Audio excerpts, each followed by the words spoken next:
سعودی عرب جو ہے وہ اس کو اسرائیل کو تسلیم کر لے گا اور سفارتی تعلقات.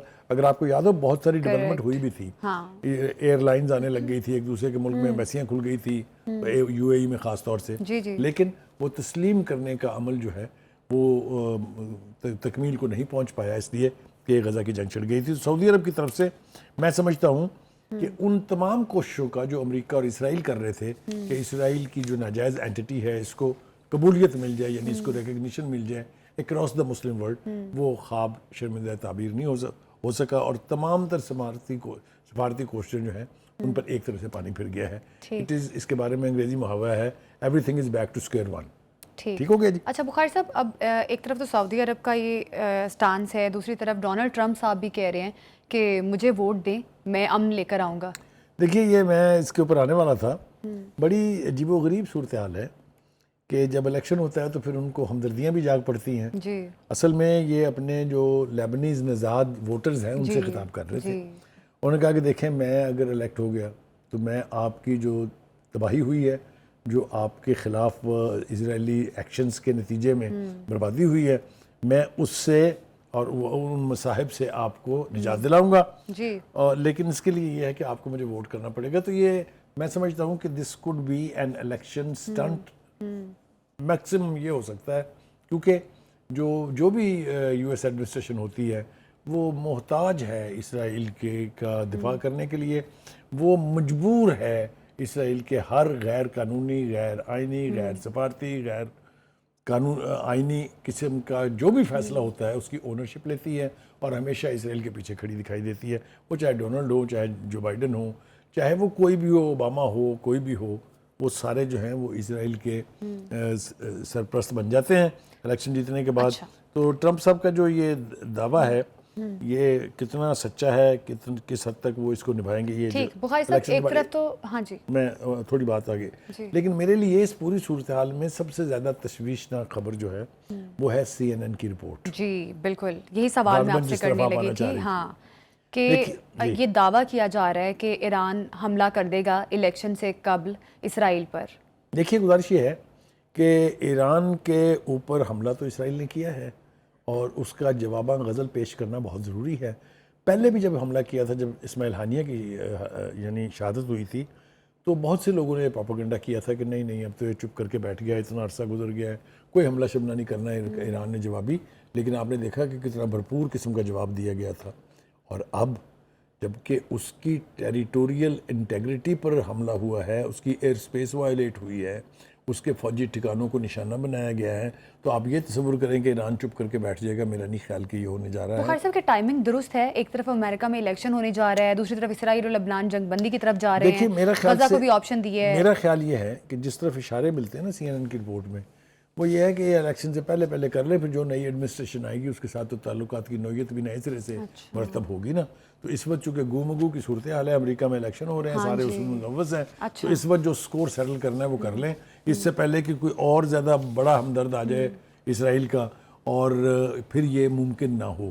تو میں سمجھتا ہوں کہ سی این این جب رپورٹ دیتا ہے تو میں اس کو ہوا میں نہیں اڑا سکتا, میں یہ تاثر نہیں لے سکتا کہ کچھ نہیں ہونے والا. میرا خیال ہے they have got intelligence report, کیونکہ سی این این جو ہے is a mouth piece of the American administration, لہذا جو وہاں سے کہا گیا ہے وہ شاید انفارمیشن صحیح ہوگی.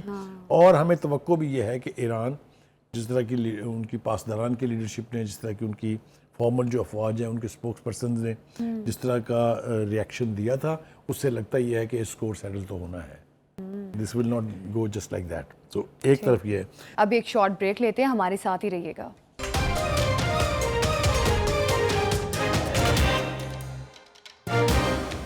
Welcome back. دوسری طرف جو ہمارے پاس لیٹسٹ خبریں آ رہی ہیں وہ میرے خیال سے تھوڑا سا باعث تشویش بھی ہیں, لیکن یہ کہ بہت امپورٹنٹ ہے. پہلی بات تو یہ کہ حزب اللہ نے آج پھر اسرائیل پر راکٹ حملہ کیا ہے, جس میں 5 اسرائیلی جو ہے جہنم واصل ہوئے ہیں. اس کا مطلب یہ ہے کہ حزب اللہ از ناٹ گیٹنگ ویکنڈ. ٹھیک ہے نا جی. دوسری طرف ہم دیکھ رہے ہیں کہ یہ ایران جو ہے اس نے اپنے دفاعی بجٹ میں 200% اضافہ کر دیا ہے, وچ از اے ہلیریس اماؤنٹ. اب دیکھیں نا 15%, 20%, 35%, 30%, 50% تک تو سمجھ آتی ہے. 200% تک بڑھانا جو ہے یہ انڈیکیٹ کر رہا ہے اس بات کو کہ ایران اب فزیکلی اپنے آپ کو تیار کر رہا ہے ٹو ڈیل ود اسرائیل. یہ میری انٹرپریٹیشن ہے اس کی. If I know the Iranian leadership mind a little, تو میں سمجھتا ہوں کہ یہ میسج دیا جا رہا ہے پوری دنیا کو کہ ہم چپ کر کے بیٹھنے والے نہیں ہیں. اسرائیل کو یہ اجازت نہیں دی جا سکتی کہ وہ اس خطے کو جنگ سے دوچار کرے, اور اگر وہ کرے گا تو اس کی قیمت اس کو چکانی پڑے گی. اور ایک اور بات جو مجھے اس سے بھی زیادہ اہم ہے میرے لیے, وہ ہے کہ یورپی یونین نے غزہ میں ہونے والی تباہی کو خوفناک قرار دے دیا. تو جیسا میں نے پہلے کہا تھا کہ دنیا کی جو پاپولیشن ہے, جو جس کو ورلڈ اوپینین ہم کہتے ہیں, وہ تو بہت ریپڈلی چینج ہو رہی ہے in favour of the Palestinian. اپنے اپنے ممالک کی پالیسیوں کو چیلنج کیا ہے انہوں نے. امریکہ کی جس طرح کی کنڈمنیشن ہوئی ہے اسرائیل کو ناجائز طور پر سپورٹ کرنے کے حوالے سے, تو یہ ایک موومنٹ بلڈ ہو رہی ہے میرے نزدیک, جہاں انٹرنیشنل پبلک اوپینین میٹرز اے لاٹ. تو اب اگر یورپی یونین نے بھی اس کی مذمت کر دی ہے, اس نقصان کو خوفناک قرار دیا ہے, تو that means that the mind of the leadership in the world is also changing. یہ اچھے سائنز ہیں. بخاری صاحب, غزہ میں پچھلے کافی عرصے سے یہ جو ظلم و بربریت ہو رہی ہے, اس کی تو کئی مثالیں ہمارے پاس ہیں. ابھی لبنان میں بھی شاید ایسے حالات بن سکتے تھے, لیکن میرا خیال ہے کہ بڑی درست ٹائمنگ پہ چلو مختصر مدت تک جنگ بندی کر لی ہے. ابھی یہ آپشن جو غزہ کو بھی دیا, آپ کو نہیں لگتا کہ اس آپشن کو شاید حماس کو اویل کر لینا چاہیے تھا کہ مختصر مدت کے لیے جنگ بندی ہو جاتی اور پھر شاید آگے جا کے اب غزہ میں بچا کیا ہے؟ مختصر جنگ بندی وہاں کی جاتی ہے جہاں تباہی کو کرٹیل کرنا ہو. آپ دیکھیے ایک کونے کے اندر پوری کی پوری فلسطینی قوم کو گھسیٹ دیا گیا, اور ان فلسطینی کیمپوں کے اوپر بھی بمباری ہو رہی ہے, اور باقی غزہ تو اب قبرستان ہے. غزہ میں تو کوئی ایک گھر, کوئی ایک بلڈنگ اپنے پیروں پر کھڑی نہیں ہے. تو اس لیے اس کے اوپر مختصر مدت کی جنگ بندی کرنے کی تو کوئی لاجک ہی نہیں ہے. پرماننٹ جنگ بندی اس لیے کی جا رہی ہے تاکہ ری بلڈ کیا جا سکے غزہ کو, لوگ اپنے اپنے گھروں کو واپس ہیں جو بھی کچھ بچا کھچا ہے, اور پھر اس کی تعمیر نو کا کام شروع ہو. تو اس لیے میں سمجھتا ہوں کہ حماس کا سٹانس بالکل ٹھیک ہے. وقتی ریلیف لینے کا پہلے اسرائیلی قبضے سے بھی تو جان چھڑوانی ہے نا کہ اسرائیلی فوج اپنا انخلا کرے. 3 دفعہ پہلے مختصر مدت کے معاہدے ہوئے تھے, جنگ بند ہوئی تھی, لیکن اس کا نیٹ رزلٹ سب زیرو, کیونکہ اس کے باوجود اس نے جینوسائیڈ کو جاری رکھا, اس کے باوجود اس نے عمارتوں پر بامبنگ, ایریل بامبنگ جاری رکھی. تو اس شارٹ ٹرم کا میرے خیال سے کوئی فائدہ نہیں ہے. تو اس اعتبار سے میں سمجھتا ہوں کہ ان کا سٹانس بالکل ٹھیک ہے. ایک اور بات جس کا ذکر, وہ ہے انروا کے کمشنر کی جو گفتگو ہے, وہ یہ کہہ رہے ہیں کہ جو پابندی لگائی گئی ہے, جس کا بل پاس کیا ہے اسرائیلی پارلیمنٹ نے, اس کا بنیادی مقصد باقی ماندہ فلسطینی قوم جو ہے اس کو بھوک سے, افلاس سے مارنے کا ہے. بچوں کا بلکنا, بچوں کا اپنی خوراک کے لیے تگ و دو, بچوں کی تڑپ دیکھ کے ماؤں کی بین, اور یہ سب کچھ, یہ منظرنامہ جو ہے یہ بہت ہی دلخراش ہے, اور آدمی بڑی مشکل سے اپنے جذبات پہ قابو رکھتا ہے. تو انروا کے کمشنر نے تو بالکل کہہ دیا ہے کہ یہ جو کچھ بھی اسرائیل کر رہا ہے سب سچی سمجھی سازش کے تحت ہے. It is using human children, I mean newborn babies as a weapon of war. تو اس کی مذمت جو ہے وہ جس بھی سطح کے اوپر ممکن ہو کرنی چاہیے. جی بخاری صاحب, بالکل آپ نے یہ درست بات کہی ہے. لبنان میں جنگ کے باعث 8,30,000 افراد بے گھر ہو گئے, لیکن فائنلی اسرائیل اور لبنان کے درمیان مختصر مدت کے لیے جنگ بندی جو ہے اس پر دونوں آمادہ ہو گئے ہیں. اب ایک شارٹ بریک لیتے ہیں, ہمارے ساتھ ہی رہیے گا.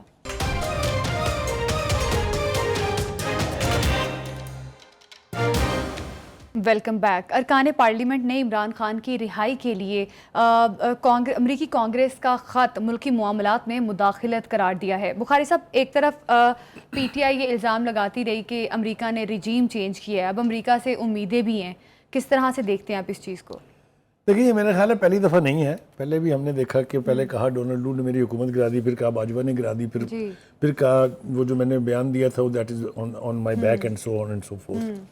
تو وہ تو اپنی پوزیشن جو ہے وہ چینج کرتے رہتے ہیں. میرے خیال سے 2-3-4 چیزیں جو ہیں وہ بہت اہم ہیں اس اعتبار سے. ایک تو یہ کہ وہ جو 60 ارکان نے خط لکھا تھا امریکی کانگریس کے, اس کا جواب دینا بہت ضروری تھا. مجھے تو حیرت ہے اس بات کے اوپر کہ اتنی تاخیر کیوں کی ہے انہوں نے جواب دینے میں. تو بہت فوری طور پہ اس کا جواب دینا چاہیے تھا. لیکن میرے خیال سے یہ بھی اچھی بات ہے, جلد وہ کہتے ہیں نا دیر آئے درست آئے.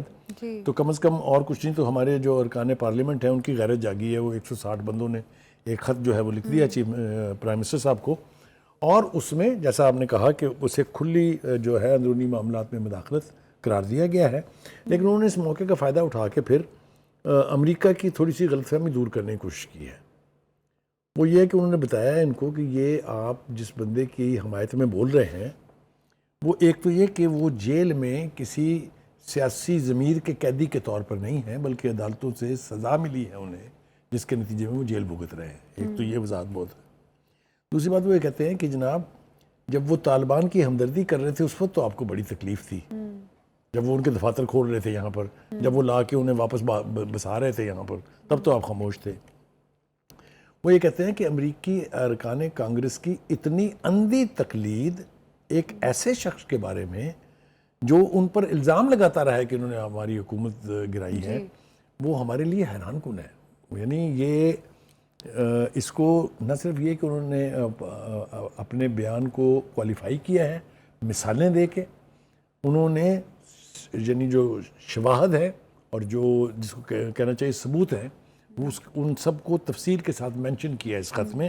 میں اس کے چیدہ جو بخاری صاحب سوری فار انٹرپشن، آپ کو کیا لگتا ہے کہ انٹرنیشنلی کوئی لابنگ کی جا رہی ہے؟ جس طرح سے برطانیہ کے پارلیمنٹیرینز نے خط لکھا، امریکی کانگریس کے اراکین نے خط لکھا، پھر اسرائیلی اخبار میں بانی پی ٹی آئی کے آرٹیکلز کا چھپنا، پھر چانسلر کے لیے خود کو نامزد کرنا، تو یہ جو تمام تر چیزیں ہیں یہ تو اسی طرف اشارہ کر رہی ہیں کہ شاید انٹرنیشنلی بھی کوئی لابنگ چل رہی ہے۔ دیکھیے لابیز جو ہے وہ کام کرتی ہیں، اور خاص طور سے جب امریکہ میں الیکشن ہو رہے ہوتے ہیں تو پھر اس قسم کی لابیز جو ہیں وہ بالکل فل فلیجڈ ایکشن میں ہوتی ہیں۔ یہ خط بھی اسی لابیز کی ایفرٹ کے نتیجے میں لکھا گیا تھا، اور جیسا میں نے پہلے کہا کہ اس خط میں جو کچھ بھی تھا وہ تو ہم پروگراموں میں بتا چکے ہیں، لیکن اس خط کا جواب دیا جانا بہت ضروری تھا، اور بالآخر جیسا میں نے کہا دیر آئے درست آئے، خط کا جواب جو ہے وہ دے دیا گیا ہے۔ 2-3-4 باتیں جو اس خط میں اہم نوعیت کی ہیں وہ یہ ہے کہ وہ کہتے ہیں کہ عمران خان نہ ہی انسانی حقوق کے اور نہ ہی جمہوریت کے چیمپئن ہیں۔ یہ بات بالکل آپ غلط، یعنی ان کی بات کی تردید کی گئی ہے۔ دوسری بات یہ کہ وہ کہتے ہیں کہ جو ان کے طالبان سے متعلق معذرت خواہانہ بیانات تھے وہ پارلیمانی جمہوریت کی توہین اور سفارتی اقدار کی بھی توہین ہے۔ پھر وہ یہ کہتے ہیں کہ پاکستان تحریک انصاف کی یہ مسلسل کوشش رہی ہے کہ ہر انتخابی عمل کو ڈسپیوٹڈ بنایا جائے، چاہے وہ 2013 کے الیکشن تھے، چاہے وہ 2018 کے الیکشن تھے، چاہے وہ 2022 یعنی جو 2024 کے الیکشن ہے۔ کہنے کا مطلب یہ ہے کہ وہ کسی بھی الیکشن کو ماننے کے لیے تیار نہیں ہے۔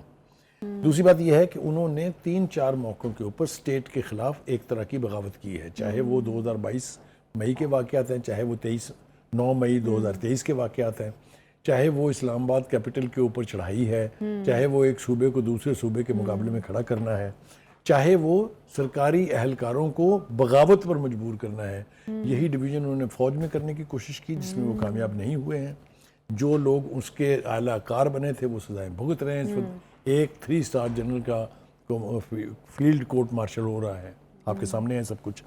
تو یہ سارے حقائق انہوں نے ان کے سامنے خط کے رکھے ہیں، لیکن اب ہم تھوڑی سی ذرا خط سے ہٹ کے تھوڑی سی بات کر لیں۔ دیکھیے بخاری صاحب، خط سے ریلیٹڈ ایک اور سوال ہے میرا، آپ کو کیا لگتا ہے ٹائمنگ جو ہے اس خط کے جواب کی اس کو کس طرح سے دیکھتے ہیں؟ کیونکہ ایک طرف یہ بھی چل رہا ہے کہ بانی پی ٹی آئی شاید رہا ہونے والے ہیں، ان کی رہائی ممکن ہونے والی ہے، اور پھر ساتھ ہی ساتھ اب پارلیمنٹیرینز نے اس خط کا جواب دیا ہے، جبکہ کانگریس اراکین نے تو بہت پہلے سے یہ خط لکھا ہوا ہے، تو ٹائمنگ کو کس طرح سے آپ دیکھتے ہیں؟ دیکھیے ایک تو ٹائمنگ ہے، دوسرا میں نے آپ کے پہلے سوال کا مکمل جواب نہیں دیا تھا، میں درگزر کرنا چاہ رہا تھا، لیکن اب میرے خیال سے اس سوال کے بعد وہ ضروری ہو گیا۔ ایک تو یہ کہ دیکھیے برطانیہ کے لوگوں نے خط لکھا، آپ کو معلوم ہے برطانیہ میں لابنگ کون کر رہا ہے کہ نہیں معلوم ہے؟ ہم بتا دیتے ہیں اپنے ناظرین کو، وہاں ان کی سابقہ بیگم ہے اور جن کے بھائی کی لابنگ کے لیے یہاں سے as a prime minister Pakistan کے وہ گئے تھے، اور ایک مسلمان کے خلاف جو ہے انہوں نے جا کے وہاں کیمپیننگ کی تھی، اور دوسری طرف امریکہ کے اندر جتنی جیوش کمیونٹی ہے وہ ساری جو ہے وہ خان صاحب کی حمایت میں کھل کے سامنے آ رہی ہے۔ اسی طریقے سے جہاں جہاں سے بھی ان کے حق میں آواز اٹھ رہی ہے وہاں لابیز کام کر رہی ہیں، اور یہ this is not the last effort, یہ ایفرٹس ابھی جاری رہیں گی۔ لیکن میں سمجھتا ہوں کہ حکومت پاکستان نے بہت بہتر کیا ہے کہ امریکہ کو یہ جواب دیا ہے۔ ابھی تو میں بہت ساری چیزوں کو اوائڈ کرنا چاہ رہا تھا، لیکن میرے خیال سے کچھ چیزوں کا تذکرہ بہت ضروری ہے۔ اس خط میں یہ بھی کہا گیا ہے کہ یہ وہی صاحب ہے جو اپنی بیٹی کی سرپرستی سے منعرف ہے، لاس اینجلس کی ایک عدالت میں، اور آج تک اس عدالت سے مفرور ہیں. ٹھیک ہے جی. پھر انہوں نے یہ بھی کہا ہے کہ جو کچھ بھی اس وقت پاکستان میں ہو رہا ہے اس کا یعنی جو سب سے نیگیٹو امپیکٹ ہے وہ یہ ہے کہ کسی بھی چیز کو چلنے نہیں دیا جا رہا، ایک نیگیٹو مائنڈ سیٹ میں ہے، ایک ڈینائل موڈ میں ہے. کھلم کھلا کہتے ہیں نہ حکومت کو مانتے ہیں نہ پارلیمنٹ کو مانتے ہیں. اگر کوئی عدالت فیصلہ ان کی مرضی کے خلاف دے دے تو کہتے ہیں اس کو بھی نہیں مانتے ہیں. تو یہ جو ڈینائل موڈ ہے یہ بھی ایک عجیب و غریب قسم کی کیفیت کا نام ہے.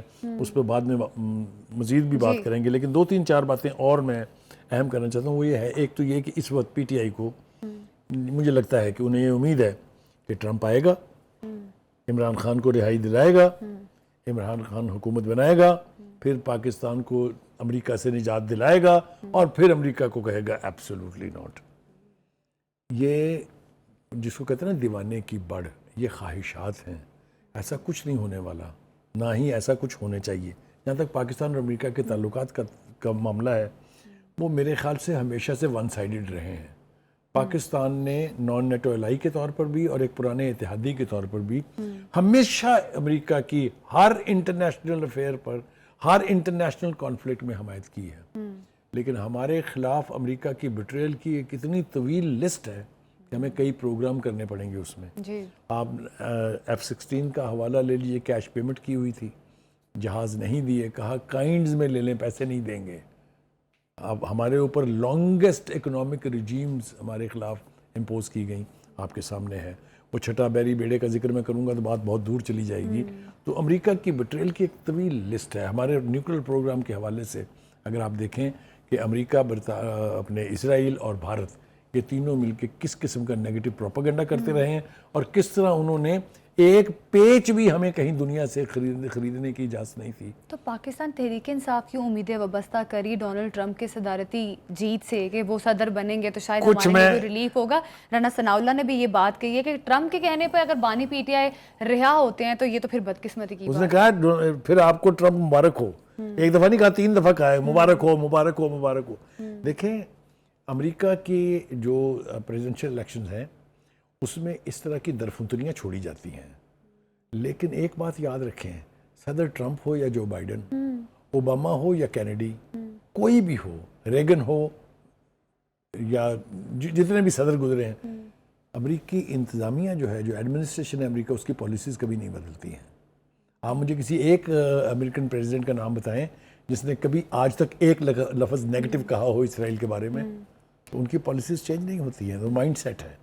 مسلمانوں کی تباہی کے لیے امریکہ کوئی کسر جو ہے وہ یعنی نہیں چھوڑتا ہے، اور چاہے وہ افغانستان ہے، چاہے وہ عراق ہے، چاہے وہ کوئی بھی ملک ہے، وہ ایک مائنڈ سیٹ ہے جو یعنی جوش ڈومینیشن کے تحت کام کرتا ہے. اور اسی وجہ سے یہ صہیونی فتنہ جو ہے یہ آج تک قائم و دائم ہے. فلسطین میں رہنے کے لیے آئے تھے کرائے کے گھروں میں، اور اب وہاں کے مالک بن بیٹھے ہیں. اینی اس کے اوپر تو بے پناہ بات ہو سکتی ہے، طویل بات بھی ہو سکتی ہے، لیکن ایک بات میں آپ کو بتا دوں کہ امریکہ سے تعلقات میں جب کبھی خرابی ہوئی ہے یہ امریکہ کی طرف سے ہوئی ہے، پاکستان نے کبھی نہیں کی ہے. بالکل بالکل یقینی طور پہ ہر ملک اپنے سفارتی تعلقات کو پہلے دیکھتا ہے، اور اس طرح سے کانگریس اراکین کا خط لکھنا یا برطانیہ کے پارلیمنٹیرینز کا خط لکھنا، ہر ملک کی گورنمنٹ جو ہے وہ اپنے مفاد کے حساب سے فیصلے کرتی ہے. اب ایک شارٹ بریک لیتے ہیں. اسٹے ود اس.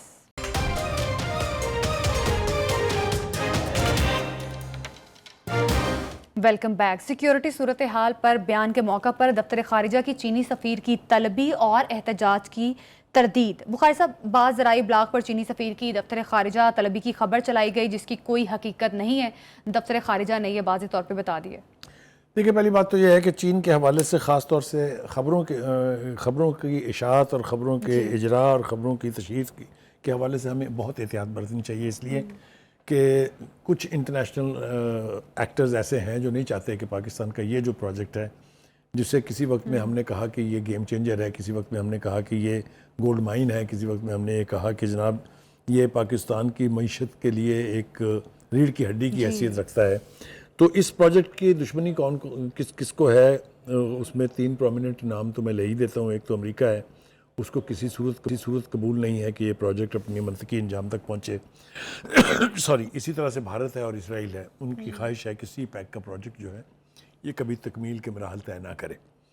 اس کے لیے بے پناہ قسم کی دہشت گردی کی واردات ہوتی رہی ہیں. کبھی اس کے اندر را ملوث ہوتی ہے, کبھی اس کے اندر CIA اور بلیک واٹر نے بھی کام کیا ہے. تو چین کا جو کنسرن ہے وہ تو بالکل جینون ہے, اس لیے کہ ان کے لوگوں کے اوپر جس رفتار کے ساتھ اٹیک ہوئے ہیں اور ان کی ہلاکتیں ہوئی ہیں تو ان کی پریشانی سمجھ میں آتی ہے. سوری, لیکن جیسا میں نے کہا پاکستان کے اور چائنا کے جو تعلقات ہیں اس میں رکھنا نہیں آ سکتا کسی بھی اس قسم کے پروپیگنڈے کے ذریعے جس طرح کا کیا جا رہا ہے. پاکستان کی وزارت خارجہ نے اس کی یعنی وضاحت کرنا بہت ضروری سمجھا اور انہوں نے کہا کہ کوئی سوال ہی پیدا نہیں ہوتا کہ چائنا کے ایمبیسڈر جو ہیں ان کو ہم نے سمن کیا ہو اور بلا کے کوئی احتجاج کیا ہو. وہ اکثر آتے جاتے رہتے ہیں کیونکہ پاکستان اور چین کے تعلقات بہت قریبی ہیں اور خاص طور پر انٹرنیشنل ریلیشنز کے حوالے سے دونوں اکثر کیا بلکہ majority of the world issues جو ہیں اس کے اوپر ایک سی رائے رکھتے ہیں. تو اس لیے وہ ان کا کہنا یہ ہے کہ ہمارے لیے بھی حیرانی کی بات ہے کہ یہ خبر کیسے شائع ہو گئی. دوسری طرف وہ یہ کہتے ہیں کہ جی اس میں کوئی شبہ نہیں ہے کہ جو اٹیکس ہوئے ہیں چائنیز کے اوپر اس کی پاکستان کو بھی بہت پریشانی جو ہے وہ لاحق ہے. میں مختصراً اگر آپ کو بتا دوں کہ 2017 سے 2024 7 سال کے بیچ جو بڑے واقعات ہوئے ہیں ان میں 2 چینی اغوا ہوئے تھے کوئٹہ میں 2017 میں, 2018 میں 1 چینی ہلاک ہوا تھا کراچی میں, 2019 میں 2 چینی گوادر میں زخمی ہوئے, 2020 میں 9 چینی ہلاک ہوئے کراچی یونیورسٹی میں اور 2021 میں 12 چینی ہلاک ہوئے داسو میں. آپ کو یاد ہونا چاہیے 2022 میں 3 چینی ہلاک ہوئے کراچی یونیورسٹی میں اور 2024 میں 5 چینی خودکش حملہ میں ہلاک ہوئے اور 2024 میں ہی یہ ابھی ریسنٹ واقعہ ہے جو 2 چائنیز انجینئر جو ہیں وہ کراچی ایئرپورٹ کے باہر جو خودکش حملہ ان کے اوپر ہوا تھا. تو پریشانی والی صورتحال تو ہے, لیکن پاکستان کی حکومت نے ہمیشہ اپنے کاؤنٹر پارٹ ہیں چائنیز کے, ان کو ہمیشہ جو بھی پروگریس ہوتی ہے اس حوالے سے انویسٹیگیشن میں جو کچھ بھی حقائق سامنے آتے ہیں وہ ہمیشہ ان کو کانفیڈنس میں لے کے شیئر کرتے ہیں ان کے ساتھ. تو جو ایک تاثر دینے کی کوشش کی گئی ہے کہ شاید پاکستان اور چین کے تعلقات جو ہیں they are at the lowest ایب اور کوئی ان کے اندر کوئی بخاری صاحب, اب 6 ماہ میں 2 مہلک حملے ہونا اور چینی سفیر نے اپنے وزیر اعظم کی وہ بڑے کنسرنڈ ہیں چینیوں کی سیکیورٹی کو لے کے. تو بخاری صاحب پاکستان کو ایسے میں کیا اقدامات کرنے چاہیے, کوئی پرماننٹ اقدامات کرنے چاہیے کیونکہ یہ سلسلہ جو ہے یہ چلتا جا رہا ہے؟ پہلے تو میں نے آپ سے عرض کی اور میرے خیال سے ناظرین کو بھی ہم سمجھا پائے ہیں کہ اس کے پیچھے انٹرنیشنل ایکٹرز ہیں جو یہ ساری دہشت گردی کرواتے ہیں. کام یہاں کے لوکل لوگ ہی آتے ہیں جو ان کے, میں نام لینا نہیں چاہتا ہوں ان کے, لیکن فورن فنڈنگ ہے, فورن پلاننگ ہے, انٹرنیشنل ایجنسیز جو ہیں وہ اس میں ملوث ہیں. پاکستان کی حکومت کی پوری کوشش ہے یہ کہ ہر طرح کی پروٹیکشن جو ہے مہیا کی جائے چائنیز ورکرز کو, چائنیز انجینئرز کو. ابھی حال ہی میں جو SCO کی میٹنگ ہوئی تھی اس میں پاکستان کے پرائم منسٹر نے اپنے کاؤنٹر پارٹ ہیں چائنیز ان کو بڑی وضاحت کے ساتھ ایک تو اس کی بیک گراؤنڈ بتائی, جو اب تک کی پروگریس ہے وہ بتائی, اور ساتھ یہ یقین دہانی کرائی کہ ہم ان کی پروٹیکشن کے لیے ہر ممکن اقدام کریں گے.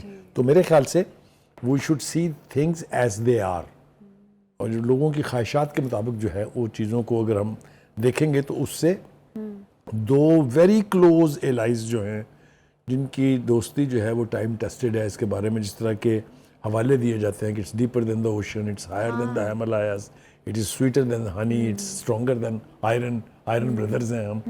تو یہ میرے خیال سے کوئی جعلی نعرے نہیں ہیں, یہ واقعتاً صورتحال ایسی ہے. لیکن یہ جو چائنیز شہریوں کی ہلاکتیں ہیں یہ چائنا کے لیے یقیناً تشویش کا باعث ہے, لیکن ہمارے لیے بھی اتنی ہی تشویش کا باعث ہے. اس کے حوالے سے ہم نے سنا تھا کہ ایک جوائنٹ یعنی اتھارٹی بنائی جا رہی ہے, سیکورٹی ایجنسی بنائی جا رہی ہے جس میں کوئی 12,500 دونوں طرف سے لوگ ہوں گے, اور وہ میری ٹائم سیکورٹی کو بھی انشور کرے گی, کیونکہ جب گوادر کا مشن ہو جائے گا تو سمندر کے اندر ایک طویل سیکورٹی ایشوز یعنی طویل ایک روٹ ہے جس کو سیکورٹی مہیا کرنی ہوگی. تو اس لیے چائنا اور پاکستان نے فیصلہ کیا تھا کہ ایک مشترکہ ایجنسی اتھارٹی جو ہے وہ قائم کی جائے گی. میرے خیال سے کافی سارا پروسیس اس میں آگے جا چکا ہے, کسی وقت بھی اس کا اعلان ہو سکتا ہے, لیکن یقینی طور پہ چائنیز کا concern is well understood, is well justified, اور پاکستان کی ایشورنسز جو ہے اس کو بھی ڈاؤٹ کرنے کی کوئی میرے خیال سے گنجائش نہیں ہے.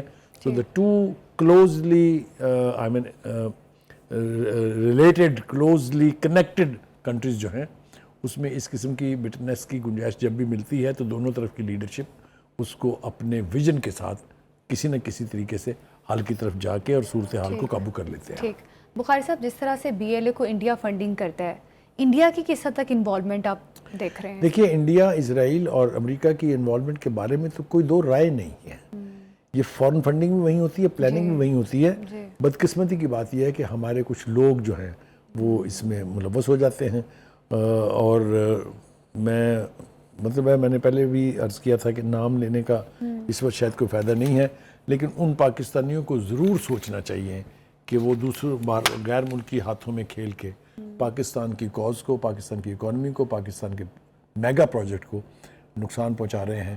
تو یہ نہ پاکستان کے حق میں ہے، نہ پاکستانیوں کے حق میں ہے. ہم دعا ہی کر سکتے ہیں کہ اللہ تعالیٰ ان کو ہدایت دے اور وہ اس قسم کی کارروائیوں سے باز رہیں. بالکل. چین اور پاکستان کے تعلقات جس قدر بہتر ہیں اور جس طرح سے چینی سفیر نے اپنی ریزرویشنز شو کی ہیں سیکیورٹی کو لے کر، یقینی طور پہ پاکستان اس حوالے سے اقدامات کر رہا ہے اور آگے بھی کرے گا. اسی کے ساتھ پروگرام سے ہمیں دیجیے اجازت. اگلے ہفتے پھر ملاقات ہوگی. اللہ حافظ.